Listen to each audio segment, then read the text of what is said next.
Bom, então, boa noite, pessoal. Começando a nossa aula de hoje, nós vamos falar de processos, tá? A gente já vem falando bastante de processos, né? Não de uma maneira específica, mas principalmente quando a gente falou de... Quando a gente iniciou sistemas operacionais, não, acho que foi a última...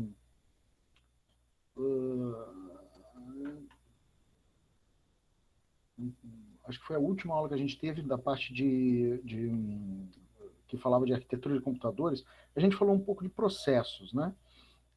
Agora, em sistemas operacionais, a gente vai olhar de novo para processo, mas agora, assim, com um detalhamento um pouco maior. Mas beleza, afinal, o que são processos? Né? Onde vivem? O que comem? Como se reproduzem?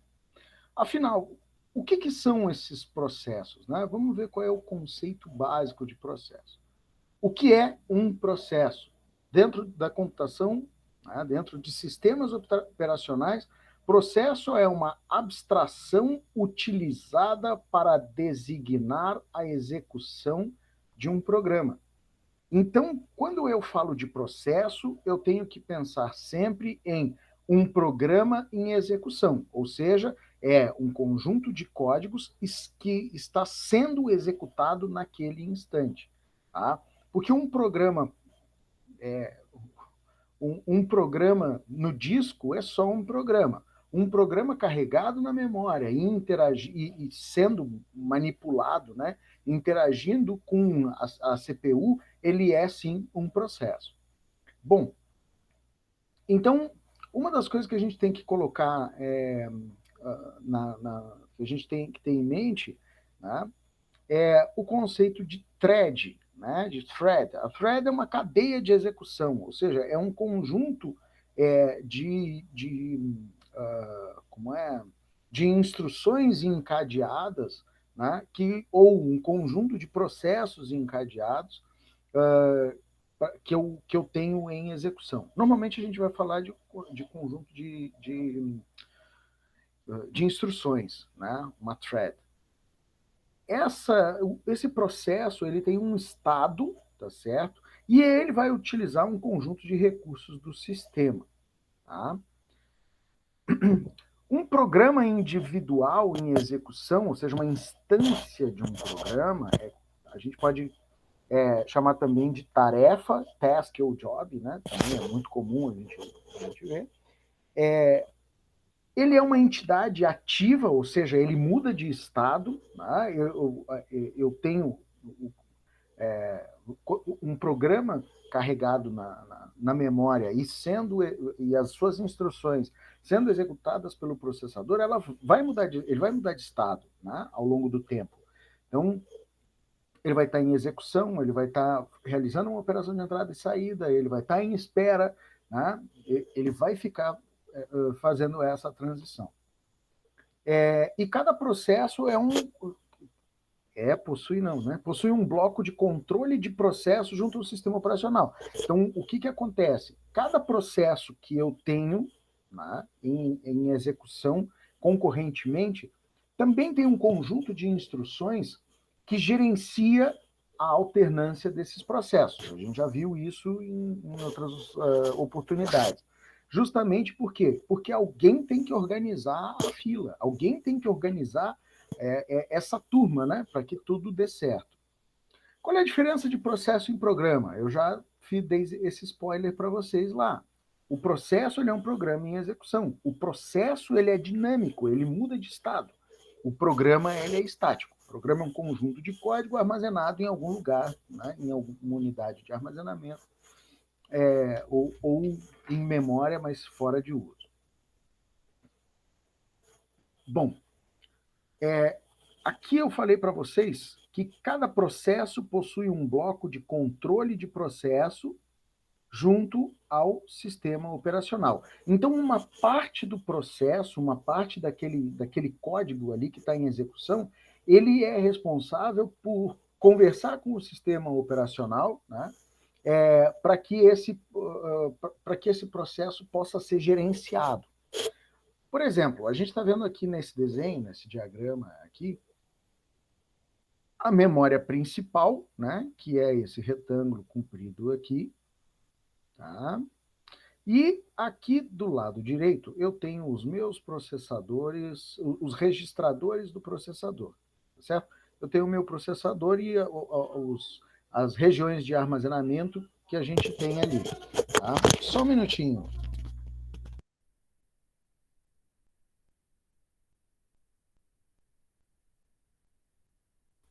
Desculpem, pessoal. Então, eu tenho aqui os registradores, né, do meu processador e eu tenho aqui a minha memória principal. A gente já viu que, assim, eu carrego tudo para a memória principal, tá certo? E o processador, ele conversa com a memória, né? Às vezes a gente sabe que tem às vezes, dependendo da arquitetura, eu tenho alguma coisa no meio de campo aqui. Eu tenho um orquestrador que faz, né, esse vai e vem. Mas o processador, ele conversa direto com a memória. Para quê? Para pegar as instruções, para acessar os dados que vão ser utilizados para realizar as instruções, e outras operações de controle, né, que não deixam de ser instruções. Então, se a gente tirasse um raio-x da memória, quando eu tenho, por exemplo, 3 processos aqui, então eu tenho o processo A, eu tenho o processo B, e aqui eu tenho o processo que eu estou ficando cego e não estou conseguindo ver, está muito pequenininho na minha tela. A lista de processos. Tá? Então aqui eu tenho a lista de processos, eu tenho o processo A e o processo B. Cada processo desse aqui, vocês estão vendo que eu tenho o código do programa, tá? Ou seja, o conjunto de instruções que precisa ser realizado, os dados, né? Lembra aquela atividade que a gente fez lá do Neander? Mostra bem isso aqui, né? Que numa parte da memória eu armazeno o código, né? O conjunto de comandos que eu vou executar, e na outra parte eu armazeno os meus dados, né? Quais são os dados que eu vou manipular, aqueles que vão sofrer algum tipo de operação. E tem uma parte aqui no conjunto do processo chamada de contexto. Tá? O que acontece? Em algum momento nós conversamos também dizendo que quando eu faço a alternância de processos, né, quando o sistema operacional ele para um determinado processo, porque deu timeout, né? Eu estou disponibilizando lá 500 milissegundos de processamento para cada processo. Então, acabaram os 500 milissegundos para um determinado processo, eu tenho que falar, ó, já deu, para tudo, tá? Pega as tuas coisinhas e espera, que aí, a hora que for a sua vez de novo. Só que é o seguinte, eu tenho um conjunto de informações que elas são pertinentes dentro da execução daquele processo, né? Para eu saber em que ponto está a execução, se ele tem tem que esperar algum processo, se ele tem que esperar uma operação de entrada e saída. Então, todos esses dados eu armazeno também em memória numa parte chamada de contexto. Tá? Então, o contexto diz, ó, eu parei em tal lugar, eu estava esperando uma operação em disco, tá certo? E eu sou, sei lá, o enésimo na fila de execução. Beleza. Tá? Na memória principal, eu tenho armazenado aqui a lista de processos justamente porque o sistema operacional ele tem que saber com quem que ele está jogando, com quem que ele está organizando. Tá? Então, toda vez que eu tiver um processo aqui, eu vou ter informações do contexto, os dados de processamento e o código do programa, né? O código que está sendo executado. Então, do ponto de vista da unidade central de processamento, o processo, né, é a execução de instruções em uma sequência ditada pelo program counter, ou seja, eu tenho aqui o contador do programa e eu vou executando as linhas de comando, simplesmente. Como é que se comporta esse cara? Olhando aqui, ó, imaginem o seguinte, cada conjunto de instruções que eu tenho aqui, tá? Cada bloco de números aqui é um conjunto de instruções de um determinado processo. A sequência de instruções a gente chama também de trace. Vocês já devem ter visto assim, preciso fazer um trace do programa, porque eu preciso mapear, eu preciso acompanhar tudo que está sendo executado para poder debugar isso. Tá? Bom, então eu tenho 3 processos diferentes aqui. Eu tenho o processo A, o processo B e o processo C, e cada processo desses tem uma grandeza numérica que identifica o conjunto de instruções. Então, aqui, ó, o processo A, ele é 5.000. Então, se tudo que tiver dentro desse universo, 5.000 e alguma coisa, são instruções do processo A. O processo B é 8.000 e o processo C é 12.000. Então, se o processador estiver executando uma instrução que o trace é 5.000, é o processo A. Se for 12.005, é o processo C. Né? Se for 8.003, é o processo B. Então, eu consigo identificar. Beleza? Bom, isso permite, então, que eu consiga identificar cada um dos processos. E aí, quando a gente passa para multiprogramação, ou seja, quando o meu sistema operacional, o meu sistema computacional, ele suporta o multiprocessamento, né, a multiprogramação, processamento paralelo, né, lidar com vários processos, eu tenho, então, um negócio chamado de overhead. Vocês sabem o que é overhead? Vocês já ouviram falar em overhead? Já ouviram falar, mas o que é overhead?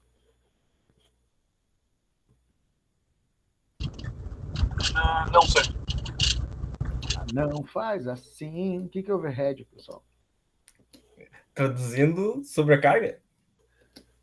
Exatamente, Leonardo. Imagina o seguinte, overhead é uma sobrecarga que, vamos dizer assim, ela é um mal necessário, tá certo?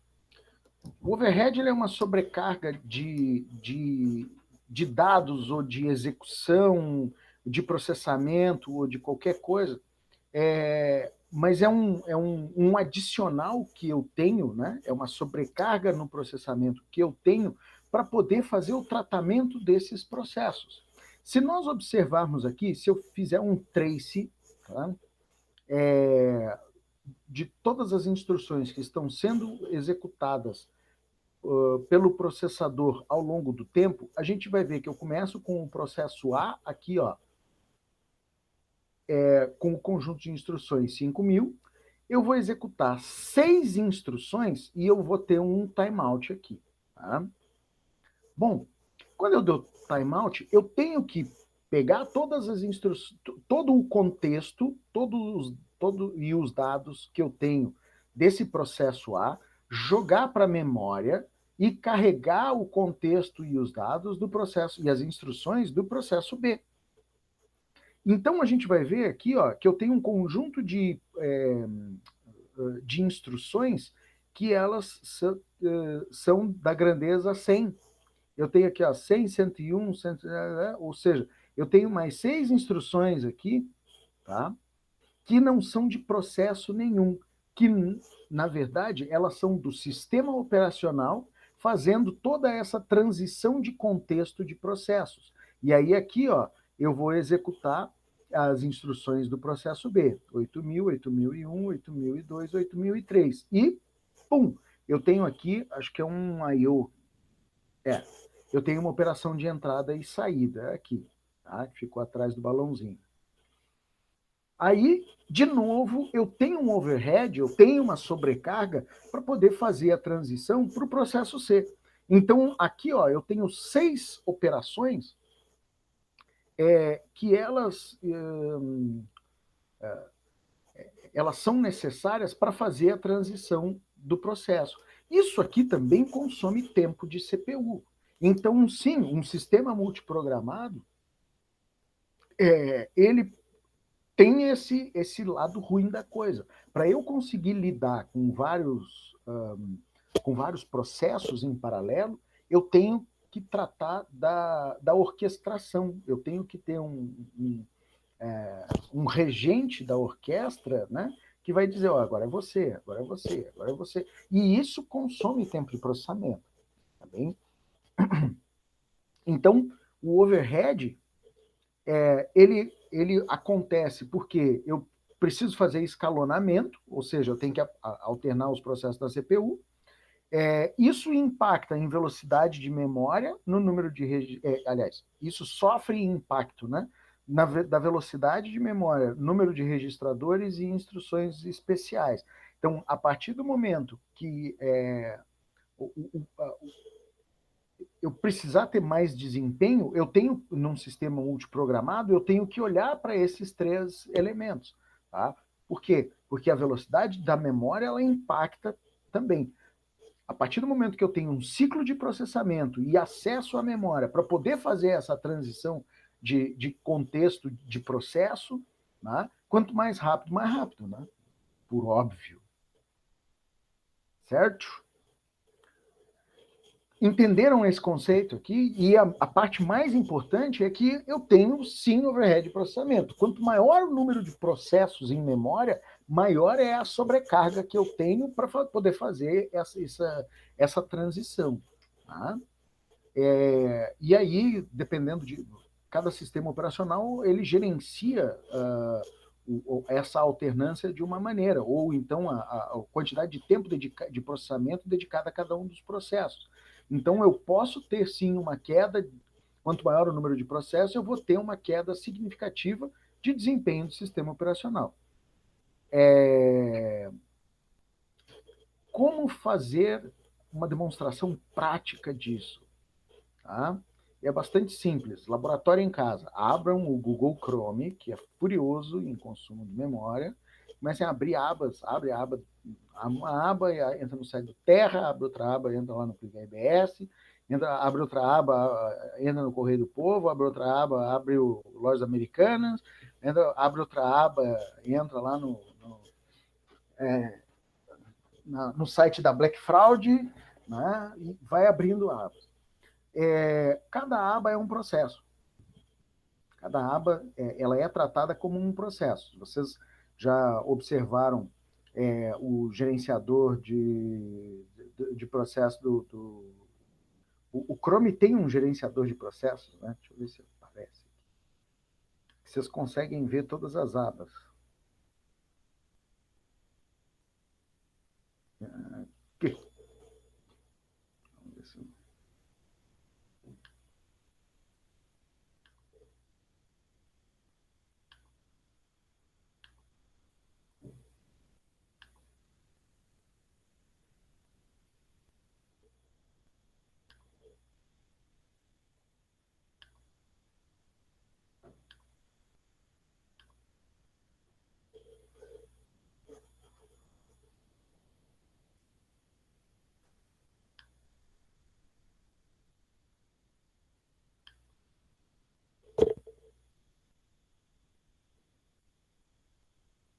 Bom, aqui vocês estão vendo o gerenciador de processos do Chrome, né? E aí, olha a quantidade de processos que eu tenho aqui. Aqui vai estar um pouquinho diferente, porque eu estou usando um Chromebook, né? Então, ele é o sistema operacional, mas não deixa de ser o Chrome. Vocês vão ver que cada processo tem um identificador, tá? E aqui, ó, a gente vai alternando a carga de processamento para cada um deles, né? E aí eu tenho carga de processamento, ocupação de memória. Como vocês podem ver aqui, eu tenho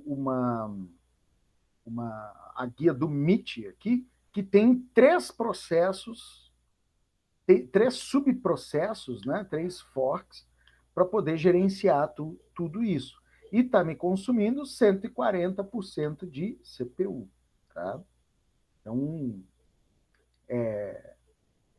como a máquina ela tem 2 núcleos de processamento, né? Ela é um dual core, ele está ocupando 1,5 núcleo inteiro com o processamento dessa janela, tá certo? e ele vai alternando, então, com os outros processos. Quanto maior o número de processos aqui, mais tempo o sistema operacional vai levar fazendo transição, né, de contexto de processo. Tá bem? Então, como vocês podem ver aqui, eu tenho bastante coisa pendurada. Só esse negócio aqui, só essa aba do Google Meet que a gente está usando aqui para eu transmitir para vocês, está ocupando quase 400 MB de memória RAM. Né? O que é quase 10% do que essa máquina aqui tem. Beleza? Bom. Professor. Diga. Dúvida. Agora quando vocês participam da aula, que aí eu não fico me sentindo sozinho aqui. Eu tava pensando uma coisa que, tipo, imagina que a gente tem dois processos, um que tem ID de 100 e outro que tem ID de 200. Se o processo 1 chegar ao 199 e eventualmente precisar fazer mais uma operação, se chegar no 200, o que acontece? Mas aí é que tá. Eu tenho que lembrar para vocês que quando o programa é compilado, né, a área máxima de memória ou conjunto máximo de instruções, ele já é conhecido, né? Ele é finito, não é vai aparecendo.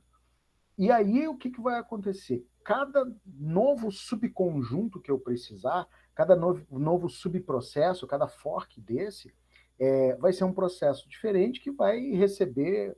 A gente está usando aqui esses númerozinhos aqui, mais como exemplo, né, para ficar mais fácil de entender.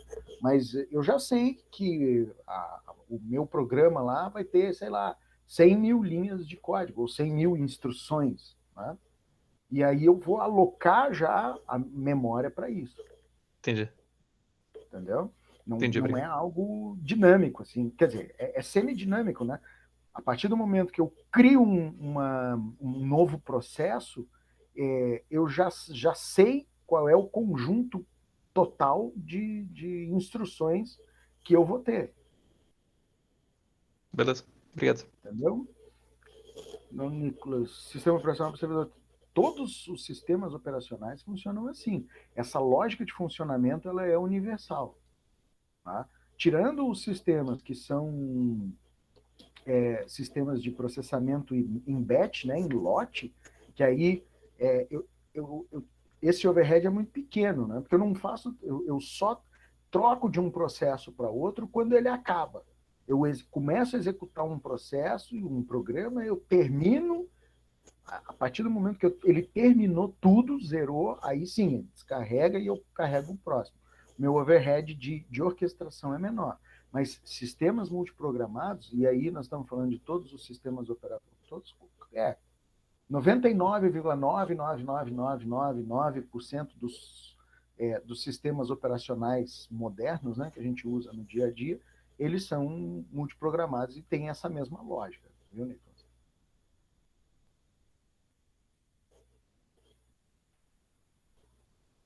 Beleza? Porque o sistema operacional de servidor nada mais é do que um sistema operacional como qualquer outro, que tem um conjunto de recursos específicos, tá? Para oferecer para oferecer um serviço diferenciado. Se vocês pegarem, por exemplo, pega o Windows 2012 e o Windows 10 ou Windows 8.1, não, 2012 é equivalente a 8.1. Na essência, é quase a mesma coisa, entendeu? Continua sendo o mesmo sistema operacional, só que aí, claro, o Windows Server, ele tem um conjunto de programas servidores de recursos para rede e para outras coisas, que o sistema operacional focado na estação de trabalho não tem. Tá? Mas, na essência, o sistema operacional é o mesmo. Claro, o sistema operacional de servidor ele tem uns recursos um pouco avançados, por quê? Porque o tipo de funcionamento ele é mais crítico. Ele não pode simplesmente pendurar um navegador e o sistema ficar inutilizável, como é o sistema operacional de desktop. Por quê? Porque, tirando o fato de que se pendurar um processo, vocês vão, além de ficar bem bravos, vocês podem perder alguns poucos dados, digamos que algumas horas de trabalho, eu não tenho criticidade, né? Agora, um sistema operacional de servidor, se de repente parar um processo de, sei lá, de roteamento, um processo de DHCP, daqui a pouco eu comprometi toda a operação da rede, né? Então, o impacto é muito maior. Mas a essência é a mesma, né? Não vai mudar muita coisa, não. Seguindo, vou aumentar um pouquinho só essa janela aqui, porque o tio tá ficando velho. Eu achava frescura, né? Esse povo vai chegando perto dos 40 aí já começa a dizer que tá difícil de ler. Isso é preguiça. Eu uso óculos desde os 9 anos, né? Nunca tive problema de e a idade está batendo. As letrinhas pequenas já estão começando a ficar difíceis de ler. Vamos lá. Aí, vamos falar, a gente está olhando aqui para coisa bem baixo nível, né? A gente está olhando em como o sistema operacional ele conversa com o hardware, como é que ele conversa ali com memória, com processador, né? Mas e num nível mais alto, né? O processo, ele precisa de um conjunto de o que a gente chama de chamada de sistema, são as systems calls. Tá? O sistema operacional tem que oferecer isso para que eu tenha um ambiente de um sistema operacional multiprogramado. Tá? Por exemplo, eu tenho chamadas de sistema, eu tenho instruções, né, de gerenciamento de processos, de gerenciamento de arquivos, né, de gerenciamento de diretórios e de sistemas de arquivos e outros genéricos.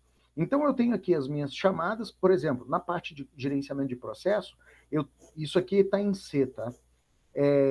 Eu tenho aqui, ó, quando eu instancio um Process ID, que é um fork, eu estou criando, então, um processo derivado daquele processo original. Então, ele é um processo filho. Tá? Aqui eu coloquei só para exemplificar, mas tudo isso aqui é gerenciamento. Isso aqui gera overhead, tá bem? Então, por exemplo, vamos escrever um código em C que cria um processo. Eu vou incluir lá o standard.io.h, que é a biblioteca padrão de entrada e saída do sistema. Estou inicializando aqui o bloco principal. Né? Famoso int-argc charargv, que é para eu poder receber parâmetros tanto de linha de comando como de outras funções, né, nesse bloco principal aqui do meu código. Aí eu estou dizendo aqui, ó, que PID, né, o Process ID, é um número inteiro e PID é igual a um fork, ou seja, estou derivando, eu estou criando um processo filho desse processo main aqui, tá certo? Simplesmente isso. E ele vai dizer o seguinte, se o Process ID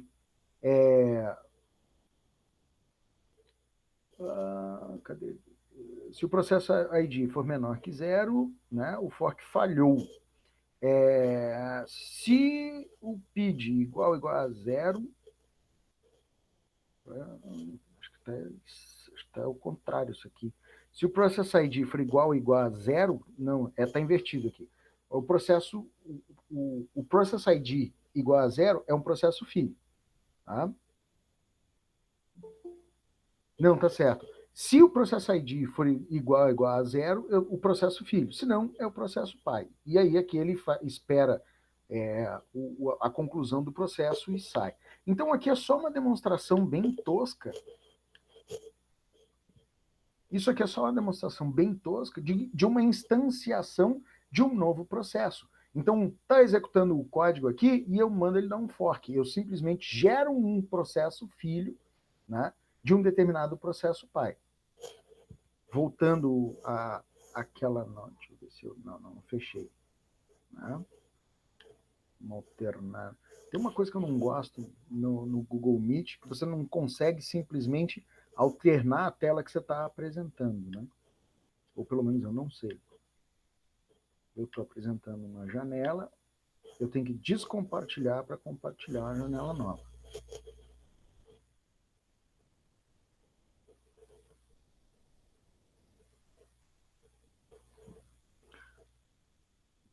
Quando a gente tem esse processo, que cada processo, tá, ele tem um pontinho azul.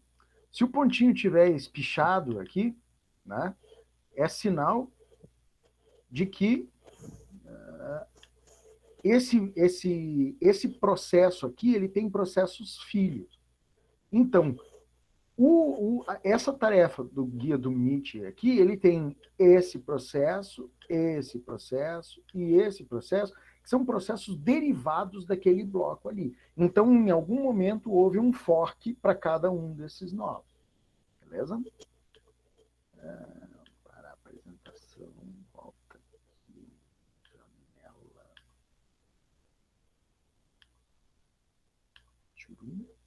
Tá?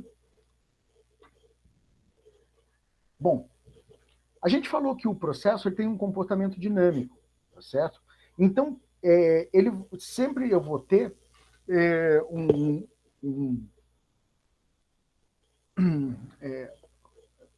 eu tenho que ter a consciência de que o meu processo ele vai estar em um determinado estado. A gente falou da máquina de von Neumann, que é uma máquina de estados, né? Então, basicamente, os processos eles são a personificação disso. Tá? Então, o processo ele pode ser um novo processo, é um processo sendo em criação. A partir do momento que esse novo processo ele é admitido dentro da fila de processamento, né, do sistema operacional, ele vai passar ao estado de pronto. Né? Ele vai estar lá pronto para ser tratado. Ele não interagiu ainda diretamente com a CPU, mas ele é um novo processo, ele foi colocado em memória e ele está lá esperando a vez dele, tá certo? Bom, o sistema operacional ele vai fazer aquela alternância dos processos, ou seja, eu tenho esse dispatch aqui, e esse cara de pronto ele vai passar para em execução, ou seja, ele vai passar para running.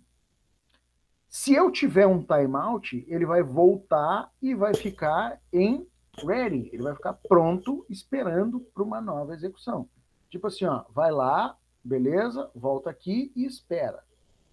Se esse processo ele terminar, se eu tiver uma conclusão, né, eu passo então para uma liberação e esse processo ele termina. Eu tenho então ele entra em estado de saída.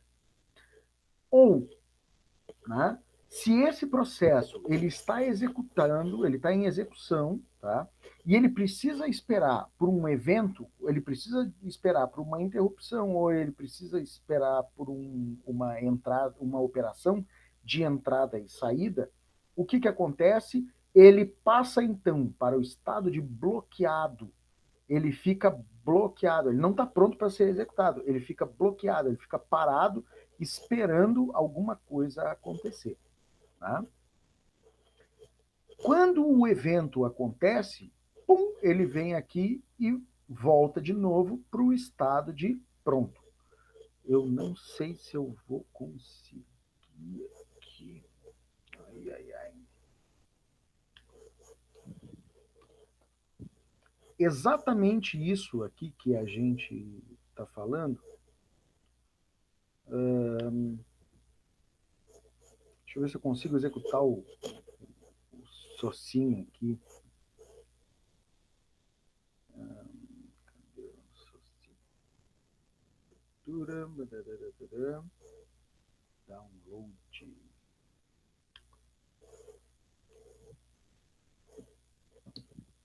Vamos fazer um teste para ver se funciona o Wine no Chromebook.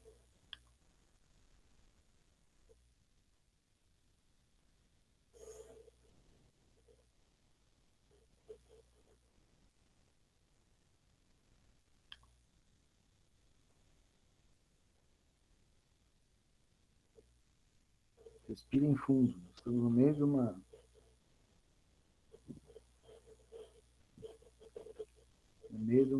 de um experimento ao vivo.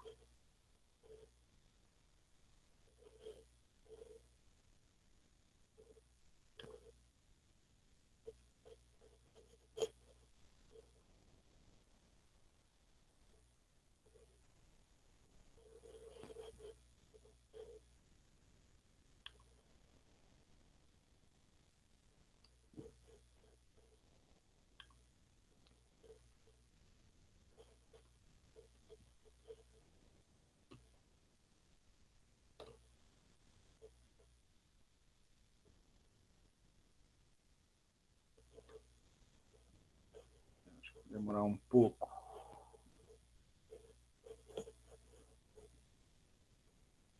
Não, até que está indo.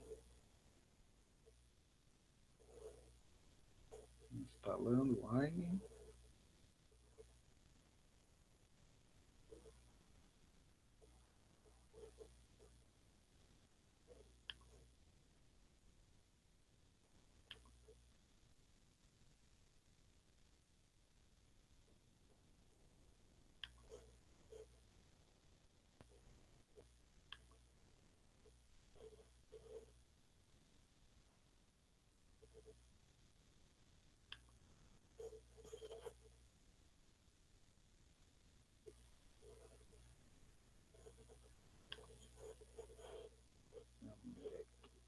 Compartilhar a tela inteira. Mais fácil.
Vamos ver se ele vai aqui.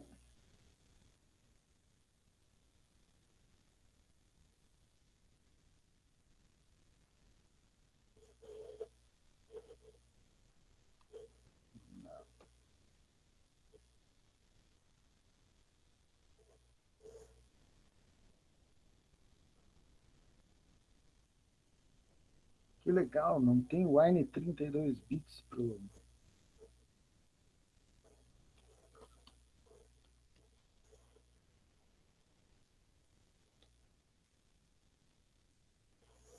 Que legal. Não deu certo nossa incursão. Então, vamos voltar aqui na apresentação.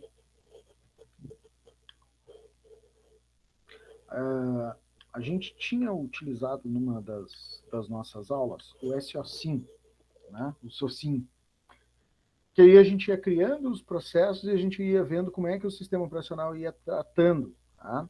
Então, ali o SOSIM, a gente consegue ver exatamente o que está passando nesse gerenciamento, nessa transição dos estados de um processo. Tá? Não sei se vocês se lembram, mas ali eu criava um novo processo, ele ficava lá naquela listinha, né, do lado direito, esperando ali. Aí ele passava para execução lá dentro do processador, E se ele tivesse alguma operação de entrada e saída, ele ficava embaixo no cantinho à esquerda, bloqueado, aguardando aquela operação. Então, eu tenho uma fila de bloqueados também, né? Então, eu vou, a partir do momento que eu tenho processos que estão aguardando operação de entrada e saída, ele passa para a fila de bloqueado, né? Então, terminou de um, ele volta para ready e eu tenho o outro da fila que eu vou começar a fazer essa operação de entrada e saída. Então, ele é um modelo de 5 estados, né? E eu só posso ter um único processo em execução em um único processador num dado instante. Então, né, 2 corpos não ocupam o mesmo espaço no tempo, no mesmo lugar no tempo e no espaço. Eu não posso ter 2 programas sendo executados no mesmo núcleo de processamento, né, simultaneamente. Quando a gente fala lá que eu tenho um core de processamento, quer dizer então que eu tenho um núcleo de processamento. Um processador com múltiplos cores, para o sistema operacional, né, ele tem vários processadores, ele tem várias, mas eu só posso ter em cada um deles um processo. Os sistemas multiprocessados, né, multiprogramados, hoje eles tiram vantagem de recursos de orquestração que eles já são intrínsecos à arquitetura. Então, para eu fazer uma transição de processo, ou para eu distribuir os processos entre os núcleos de processamento, hoje é muito mais fácil. Então, o meu overhead ele vai diminuindo e eu entrego mais desempenho para o sistema como um todo. Tá? Ficou claro esse negócio aqui para vocês?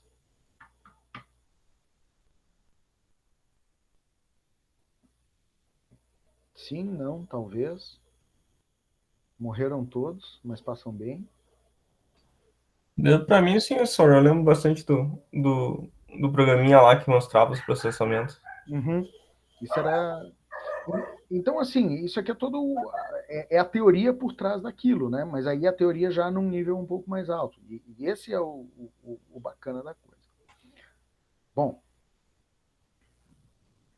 então aqui é um trace dos estados do processo dessa figura aqui do lado. Né? Então eu tenho o processo A, ele está em execução aqui, em pretinho, né? Enquanto o processo B e o C, eles estão em ready, ou seja, eles estão esperando. Vocês vão ver aqui que eu tenho um camarada que é o dispatcher. O dispatcher é o orquestrador, é ele quem vai fazer a transição entre um processo e outro. Tá? Então, a hora que eu tenho um timeout no processo A, aqui, ó, eu vou chegar no 6, pum, eu entro em timeout. Aqui, ó, esse conjunto de instruções aqui, de 7 a 12, são executadas pelo dispatcher. E aí a gente vai ver que ele entra em execução aqui, ó. Aí ele fez, então, a transição para o processo B executou e ele, então, iniciou uma operação, uma solicitação de entrada e saída. Então, ele passa para o estado de bloqueado, aí a gente vai ver aqui, ó, tudo em xadrezinho, ou seja, ele não volta para a execução enquanto não terminar aquela requisição de entrada e saída. E aí o dispatcher, de novo, ele vai ser executado aqui e vai fazer a transição para o processo C. A partir desse momento, então, o dispatcher ele não vai mais fazer transição, não vai mais botar o processo B em execução. Ele vai fazer a alternância para o processo A e depois ele vai fazer a alternância de novo para o processo C. Por quê? Porque aqui eu tenho os timeouts. Tá? Então, bem tranquilo. Então, os processos eles têm as transições. Então, eu começo com nada, né? No começo eram tudo trevas e de repente eu tenho uma instanciação de um novo processo. E esse processo então é criado. Tá? Esse novo processo criado, eu passo então, eu realizo uma transição para o estado de pronto, quando os recursos todos eles já foram alocados e ele foi colocado na fila de execução. Então eu já carreguei todos os dados desse processo em memória, eu já estou pronto, né? O sistema está pronto para executar esse cara. Bom, Aí ele passa, então, de ready, de pronto para execução, quando ele sai da fila de espera e recebe, então, um pouco de tempo do processador. E de running ele vai fazer uma transição para saída, para encerramento, quando esse cara ele terminar ou ele for abortado, né? Ele ou eu tiver uma interrupção forçosa, né, da execução. Normalmente o que acontece? Pode ser um término normal ou o processo pai terminou, porque quando o processo pai termina, os filhos também vão junto. Né? Aqueles processos eles são derivados. A partir do momento que eu matei o processo pai, eu mato todos os outros. Tá? Ou eu tenho um timeout, você deu o limite de tempo que eu tenho no conjunto do sistema, ou então eu tenho erro de memória, exceção fatal, né? Tem um monte de coisa, ou até tratamento do sistema operacional. O sistema operacional viu que aquele processo tentou fazer um acesso indevido a um bloco de memória, ele pode simplesmente matar o processo, dizer, não, aqui você não vai botar a mão aqui não, entendeu? Se você tentar, eu vou te despachar. Depois, a gente tem as transições de estado, né, de running para ready, quando eu tenho um timeout e eu volto para a fila de espera, né, de execução para bloqueado, quando eu tenho o processo, ele vai aguardar, fez uma requisição de recurso e está aguardando, normalmente entrada e saída, de bloqueado para ready, para pronto, né, quando o recurso ele ficou disponível, né, terminou de fazer a operação de entrada e saída, e de ready para exit, porque eu posso ter o processo lá, que ele não está em execução, ele está pronto, ele está esperando para ser executado, e ele pode simplesmente ser terminado. Por quê? Porque o processo pai, ele pode terminar os processos filhos, entendeu? Então, o processo está lá na fila e daqui a pouco é que nem o pai no parque, né? Que está lá o molequinho na fila, louco para andar lá na montanha-russa e o pai pega, ó, encerrou, vamos para casa. Mas, pai, eu não andei na montanha-russa. Problema não é meu. Né? E ele pode encerrar, o processo pai pode encerrar um único processo, filho, ou pode encerrar todos, né? E ele pode se auto-encerrar-se a si mesmo, que aí vai encerrar todo mundo. E também pode acontecer quando esse processo ele esteja bloqueado. Eu posso estar fazendo uma operação de entrada e saída e o processo pai encerrar o processo filho. Tá? Pode acontecer isso. Tá, mas e aí o que vai acontecer? Ao final da operação que esse processo estava esperando, por exemplo, uma operação de entrada e saída, em não havendo mais o processo, eu vou descartar os dados que vieram naquela operação. Entendeu? Ou seja, não vai simplesmente ser... Fala, Leonardo.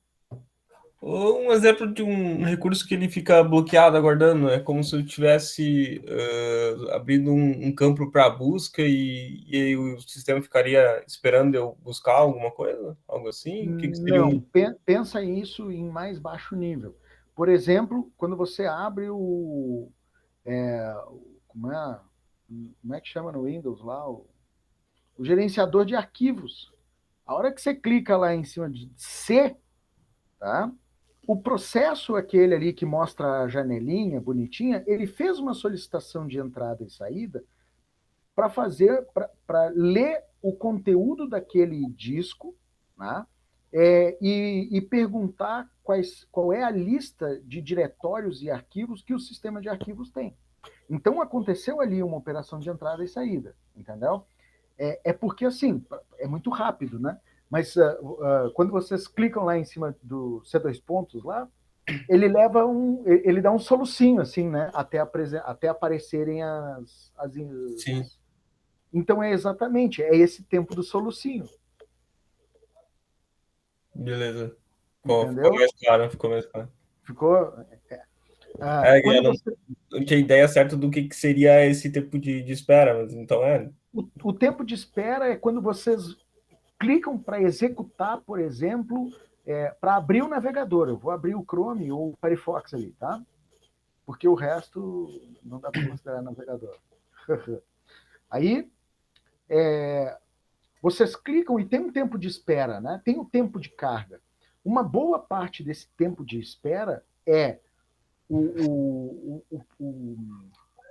sistema operacional solicitando uma operação de entrada e saída, né, lá em disco, para poder carregar para a memória principal os dados e as instruções que são parte desse programa. Seria a execução, a abertura de um programa, bem dizer? Sim, porque aí é que está. O programa que vocês estão vendo na tela, ele não está no disco, ele está na memória, na RAM, entendeu? Quando Sim. vocês abrem, vocês executam, vocês clicam lá para abrir um programa, ele vai no disco, carrega tudo para RAM e da RAM ele executa. Então eu tenho esse tempo de carga, esse tempo de ler no disco e jogar para RAM. Isso é uma operação de entrada e saída, né? Sim, beleza. Ficou claro? Ficou então o Earth, meu Deus, coitado. É que assim, a gente está olhando as coisas conceitualmente de uma maneira bastante pontual. Mas assim, vai ter zilhões de operações em paralelo, tá certo? O próprio Chrome, quando você executa, ele vai executar um monte de processo filho. Para quê? Porque cada aba, eu vou ter um processo pai que trata todo mundo. Se eu não me engano, eu vou ter um processo pai que é o orquestrador e um monte de processo filho, cada um é uma aba daquelas ali. Tá? Então, sim, e outra, eu não tenho memória RAM suficiente para manter absolutamente tudo, né, aberto. Se vocês abrirem 500 milhões de programas com 200 milhões de abas cada um, a máquina vai dar uma acocada forte, mas ela vai continuar funcionando. Por quê? Porque o sistema operacional e o sistema computacional tem recursos que a gente vai ver na próxima aula, que é de paginação de memória.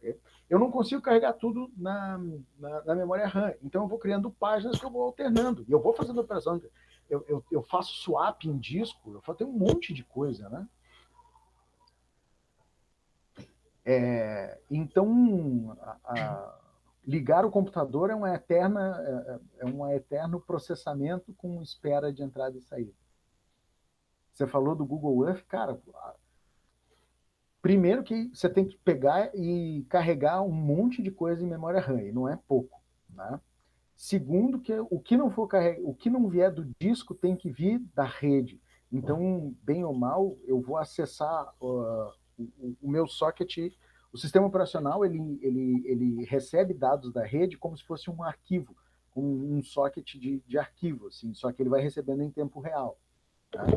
Então, cara, é uma operação complexa, bem complexa. Não, o Earth, depois de algum tempo, a gente descobriu a malandragem de deixar tudo desabilitado, só abrir o programa e depois tu abriu o arquivo que tu quer, senão. Eu trabalho bastante com o Google Earth, né? A Minha gente área usa bastante ele para o mapeamento da rede fibra ótica, então tem todos os mapas ali, então, meu Deus. Eu trabalho bastante porque a gente tem eu trabalho com fazendo mapa de predição de sistema de rádio, né? De telecomunicação. Sim, sim. E, cara, às vezes, se você usar muitos layers assim, né? Eu preciso montar uma rede nova, eu tenho lá 8, 10 estações, né? A gente monta os mapas de predição e você começa a carregar os layers. Cara, a hora que começa a botar 8, 10 layers em cima, e aí aquele troço, a máquina já começa a botar a linguinha para fora, né? Suar frio e se tremelicar toda. Não, tá louco, tá carregando o mundo, né? Literalmente, né? Tá louco. Literalmente. E se deixar aquela desgraça daquelas construções em 3D habilitadas, meu Deus do céu. Né? Acho que ali para rodar só com placa de vídeo dedicada, acho que sem isso não tem. Não, até roda, né? Mas assim, não espere Não, acho que astronômico. milagre não vai, né? Mas assim, para você usar tranquilamente é sossegado. Mas não é tão pesado como o Android Studio, meu Deus.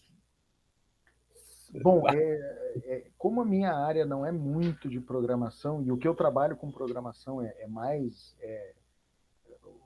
Eu sou um programador preguiçoso. Eu trabalho com PHP, Python, essas coisas assim que não precisa ficar fazendo muita interface, né? Eu gosto de fazer mais back-end. Cara, quando eu vejo a primeira vez que eu vi o Visual Studio instalado, sei lá, 2000 e muito, 2000 e Guaraná com rolha, eu fiquei assustado. Eu falei, não é possível. Tá? O cara precisa de uma máquina absurda para desenvolver um programinha Hello World, entendeu? Sim, não é. Nossa, tá louco. Não tem condição. Não, É cara, abrir e tomar um café.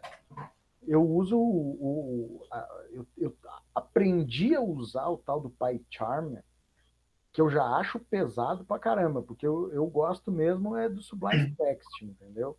Negócio assim, bem toscão, mas funcional. O PyCharm tem uns negocinhos que eu aprendi a gostar dele, né? Eu sou meio resistente a essas coisas, né? Mas o Android Studio, eu acho que eu tentei instalar uma vez, quando eu vi que o troço tinha gigas e mais gigas, e assim, levou 1h30 ou 2 para instalar, eu falei, não vou nem abrir esse negócio. Porque eu queria ver como é que era, né? É que tem duas cadeiras que a gente usa, aí, então é meio obrigatório ter, né? Então Sim, sim, claro, claro. não tem escapatória. Né? Mas é bizarro, cara. Não, o processamento dele é bizarro. Tá louco. Pô, pelo amor de Deus, é demais. É demais. Oh, que isso, né? Pelo amor de Deus. Se você for desenvolver em C, por exemplo, não precisa muita coisa. Até em Java, que é uma linguagem de programação que eu considero chatinha, é bem sossegado. Abre o Eclipse ali, que eu já acho grande, né? Mas é tranquilo.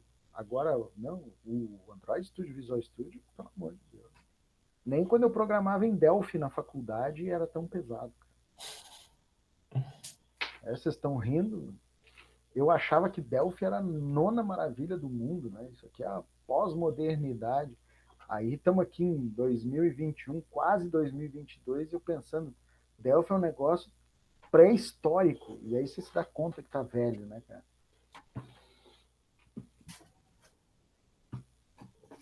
É brabo. Mas vamos lá, que falta pouco. Ou não tanto. Falta pouco, falta pouco. Então vamos lá.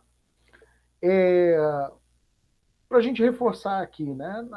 A parte de troca de contexto, a gente já viu que ela é bastante importante. Afinal, o que é o contexto? São aquelas informações necessárias para a restauração da execução de um processo após uma interrupção.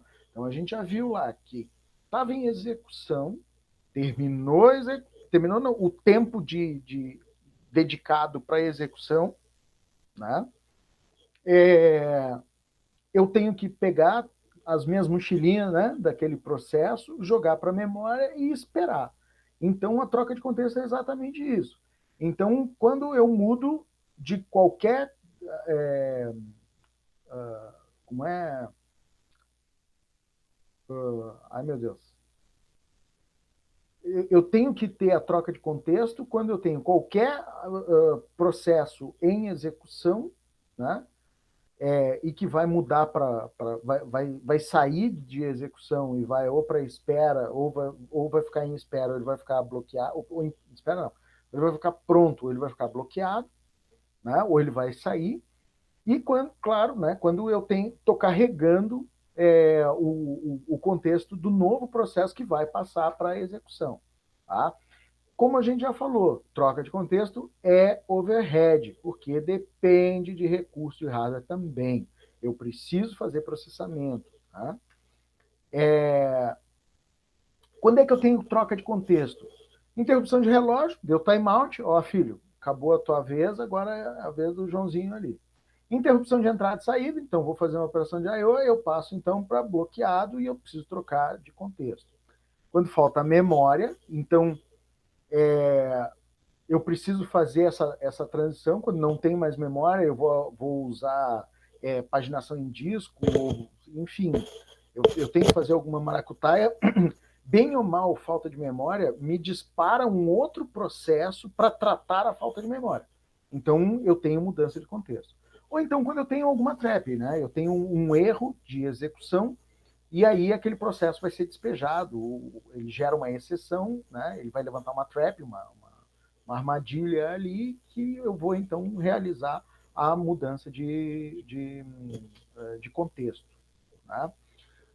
Bom, a gente já viu que os processos eles vão seguir uma fila de sistema, né? Sempre vai ter uma fila. Fila é o elemento principal de um sistema computacional, né? O primeiro que chegar vai ser o primeiro que vai sair. A gente tem outros arranjos, né? A gente tem as pilhas, enfim. Mas, normalmente, quando a gente fala de execução de processo, é fila. Aquele vai chegando, você vai executando. É que nem caixa de banco. Tá? Então, eu tenho a entrada da fila aqui, eu tenho a fila dos processos que estão prontos, eu tenho meu dispatcher que vai fazer a orquestração disso aqui, né? Colocando os caras lá no processador para serem executados, né? Em terminando, ou eu libero, ou então, havendo um timeout, ele volta de novo para o final da fila, ou ele entra numa fila de processos bloqueados. Tá? Aqui a gente já viu. Alguns sistemas têm múltiplas filas de processos bloqueados. É bastante comum. Por quê? Porque são eventos diferentes. Tá? Então, eu posso criar eu tenho esse conceito de múltiplas filas. E aí, é uma fila de entrada e saída, a outra é uma fila de, sei lá, bloqueio qualquer, né? Uma entrada e saída de disco, a outra é entrada e saída de impressora ou de monitor, sei lá, alguma coisa do tipo. Né? Eu posso criar, então. E eu também tenho o contexto de múltiplos bloqueios. Eu posso criar cada um desses aqui uma fila, né? E gerar uma fila de filas. Mas aí é meio maluco demais. Cadê? Pá. Bom, os processos bloqueados, eles podem passar também, e aí tem um recurso mais moderno que é a suspensão de processo. O que acontece? Como eu falei para vocês, todos os processos que estão em algum estado desses aqui, eles estão carregados na memória RAM. Só que é o seguinte, eu posso passar por um estado de suspensão dos processos, onde nenhum deles, eu crio uma fila especial, onde nenhum dos processos está em memória, pronto para serem executados. Os processos eles são enviados para o disco, então eu crio um arquivo, é como se eu criasse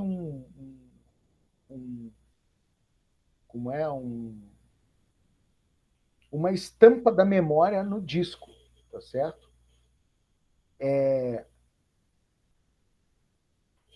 Isso aqui pode acontecer em duas coisas.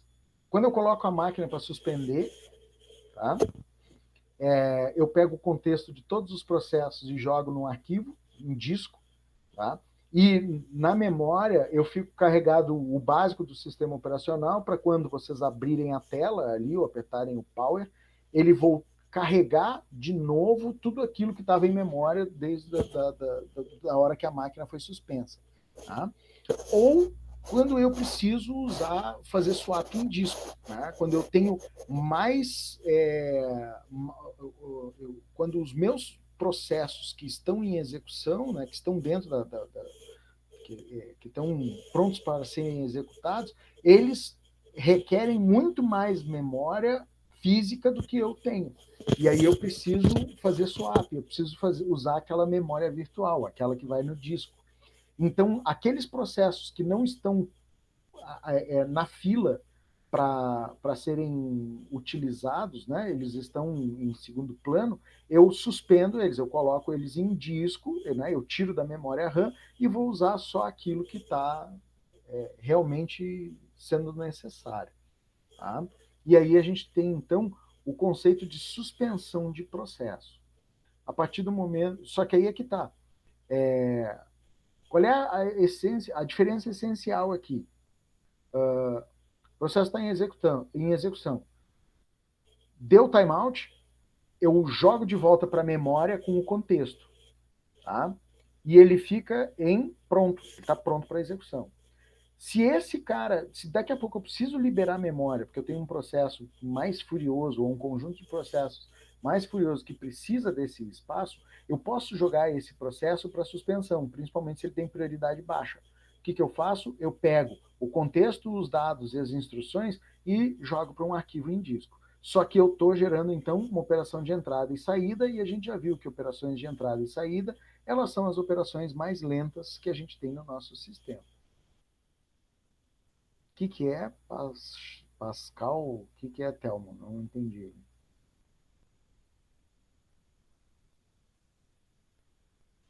Acho que foi no contexto de antes das linguagens, né, que estava sendo falado. O Pascal.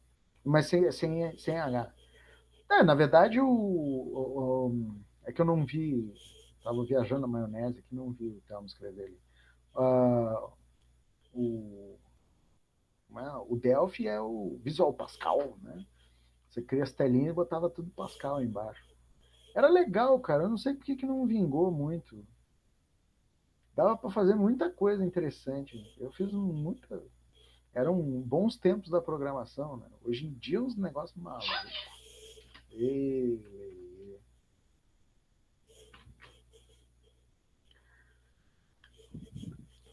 Bom, eu tenho... quando o processo ele passa para suspensão, eu tenho duas alternativas, né? Ou ele está em blocked suspend, ele está em memória secundária, aguardando um determinado evento, ou então ele está ready suspend, né? Ele está em memória secundária, aguardando a fila de execução. Então, aquilo que eu falei para vocês aqui, né? Quando ele passa para suspensão, ou ele está na fila de pronto, ou ele está na fila de bloqueado. Né? A gente tem essa alternativa aqui. Esse modelo aqui, ele só passa de blocked para suspended, né? E depois de suspended para ready. Aqui não. Aqui, nesse modelo, eu posso... Um processo que está na fila de bloqueado, ele pode ser suspenso, e um processo que está na fila de ready, ele pode ser suspenso. Também um processo novo, ele já pode ser iniciado em suspensão.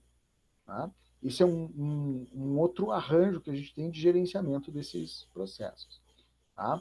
E para a gente finalizar esta aula maluca, onde nós falamos de processos, né? O Unix ele funciona da seguinte maneira. Tá? Olha só que orquestração maluca. Normalmente, um processo ele é um fork de alguma coisa. Né? Então, eu crio um processo e ele é um... eu crio uma derivação aqui, né? Crio um processo filho desse cara aqui. Bom, ele pode ser criado, né, e colocado. Se eu tenho memória RAM suficiente, eu coloco ele pronto para execução na memória RAM. Se eu não tenho memória RAM livre suficiente, eu crio ele, né, ele vai ficar pronto, mas ele vai ficar na memória virtual, né, no swap do disco, tá certo? E aí o sistema ele vai ter que fazer esse negócio aqui, essa organização. Ele vai ter que pegar do disco e jogar para a memória. Beleza. Em memória, esse cara aqui, ele vai passar, então,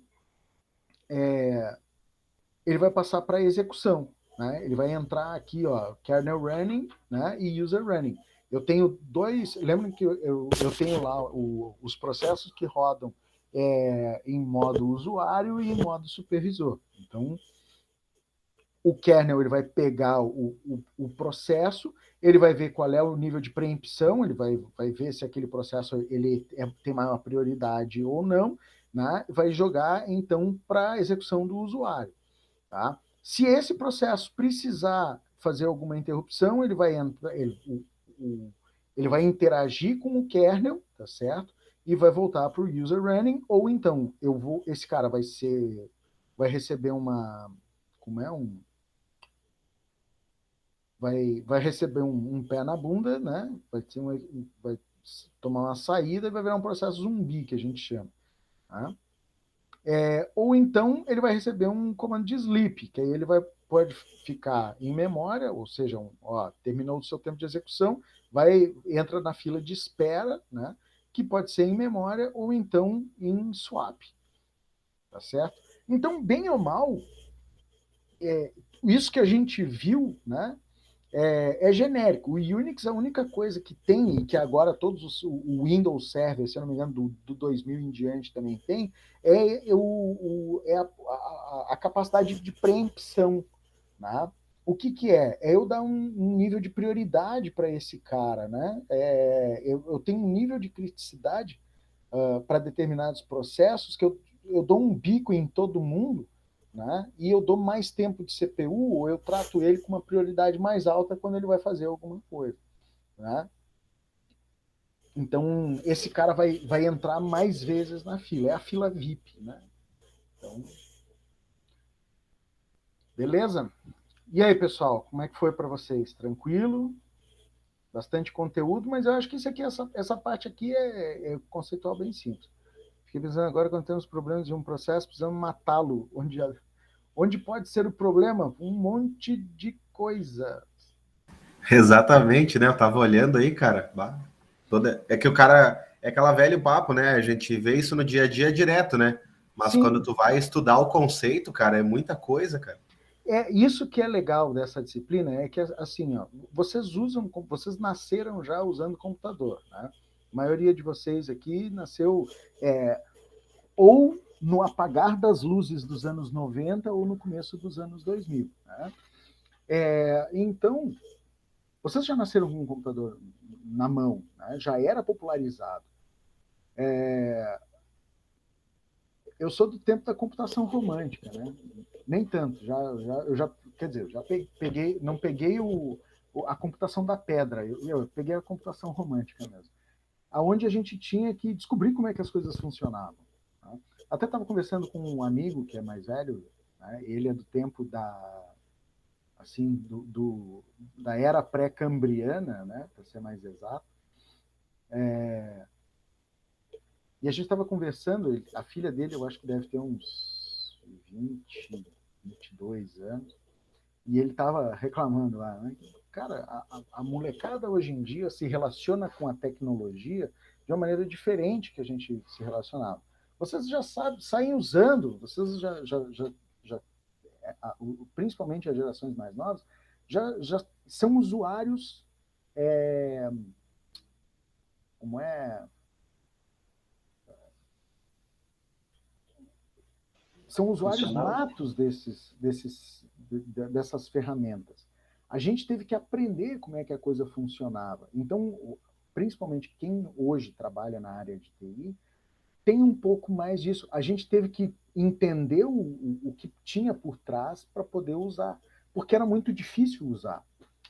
Era muito difícil. Hoje em dia, para você instalar o Windows, você pega um pendrive, né? Pega a ISO de instalação lá do sistema operacional, bota na portinha USB, aperta lá F8, F9, F10, alguma coisa do tipo, mandou instalar, clique, acabou. Tá? Em 1900 e bolinha, você vinha com uma caixa de um monte de disquete do DOS, entendeu? Tudo em linha de comando, e aqueles disquetes davam pau, e você tinha que, de repente, usar uma ferramenta para conseguir, com uma outra máquina, ler aquele disquete em baixo nível e conseguir recuperar algum dado para poder aproveitar no meio da instalação. Pô, era um negócio fantástico, né? Não tinha mouse, né? Para vocês configurarem uma placa de som, tinha que saber qual era a interrupção e qual era o DNA que aquele negócio usava, e você usava, tinha uns deep switches, aquele switchzinho que ficava na placa, ou então com um jumper, assim, para configurar aquele negócio, e depois tinha que botar na mão lá no config.sys, entendeu? A geração de vocês, né? Vocês aprenderam computação numa época que, além do cara ter o conhecimento, né? o cara tinha que ter uma certa habilidade também, né? Hoje em dia, esse conhecimento, eu vejo que ele se mantém, né? Tem que ter o conhecimento técnico, mas é muito mais fácil hoje em dia administrar um sistema, né? Com as interfaces de hoje em dia, tudo, né? Sim. Hoje Mas claro que o conhecimento técnico mantém, a gente ainda precisa ter esse conhecimento, né? Claro. Óbvio, né? Mas antigamente se tinha que Teoria ter uma qualquer. habilidade muito fera, assim, cara. Você sabe que isso acontece em absolutamente todas como é? Áreas. Em todas as áreas, exatamente. Se vocês pegarem lá os carros dos anos 50, 60, até nos anos 70, no manual do carro vinha como você regulava a válvula, entendeu? Como é que você fazia uma manutenção assim que hoje é considerada uma manutenção significativa, né? Você faz em oficina. Eu sempre gostei dessas tralhas. Bom, até não muito. Eu nunca tive carro zero, para começar, né? E até não muito tempo atrás eu tinha carro dos anos 70, né? Mas eu fui cooptado pela minha digníssima patroa, né, a me desfazer do meu Dodge Polara. Então, assim, a relação com a tecnologia era outra. A gente era o conceito do hacker roots mesmo, aquele cara que está ali tentando entender como é que a coisa funciona e às vezes até melhorar, até mudar a maneira com que aquele negócio funcionava. Pô, pelo amor de Deus, eu fazia regulagem de válvula no meu carro na garagem, abria ali, tirava a tampa de válvula, pegava lá né, pegava aquela linguetinha lá de medida e era 0,35, não, 0,40 de admissão, 0,35 de admissão, 0,40 de escape. Pronto. Né?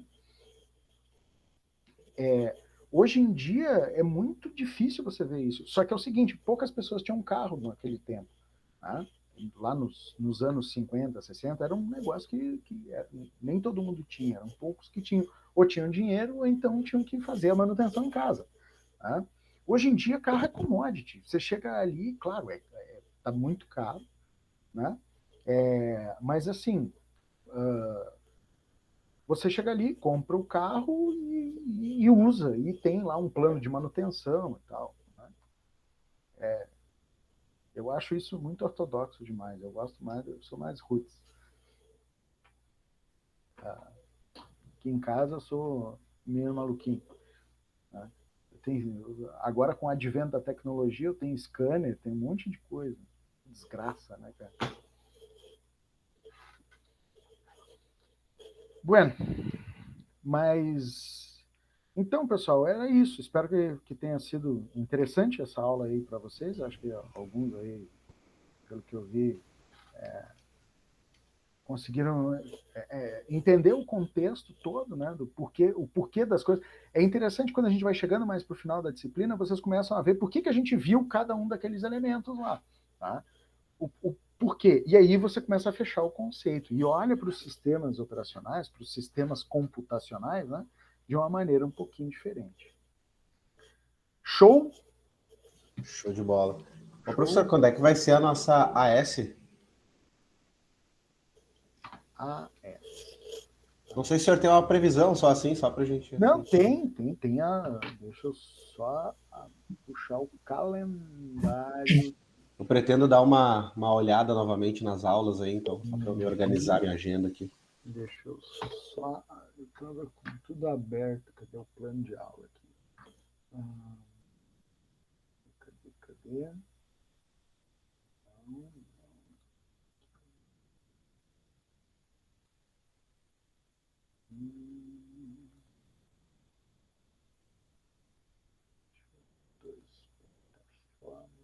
Plano de aula.